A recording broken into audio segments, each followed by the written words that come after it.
Елате с нас в Crazy Pizza в Рим. Ако някой не знае какво е Crazy Pizza, това е ресторанта, в който можете да се насладите на живо шоу, което живо шоу представлява въртене на един огромен блат пица. Ако не знаете за какво ви говоря, изчакайте малко по-късно на този клип. Интериорът на целия ресторант няма как да не направи впечатление. Менюто, екраните, телевизорите, цветята, детайлите, кожата.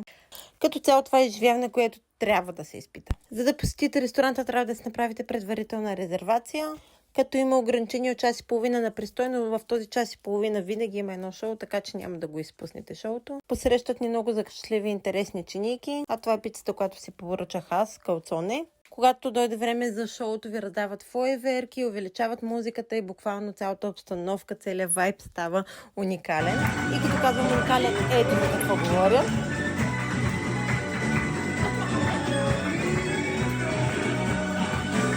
Разбира се, ние отново бяхме в центъра на вниманието. Ама как така ще пуснеш на българин музика и той няма да се разтанцува и да се разпее и така нататък. Черпиха ни една голяма табла с шотове, след което можете да видите и как се сервира десерт. Просто абсолютно цялото отношение на експириенс в този ресторант е на друго ниво.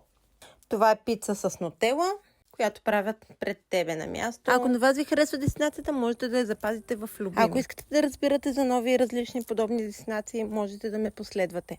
Аз съм Нати от Nati Around the World и тук пътуваме ефтино и изгодно. Чао!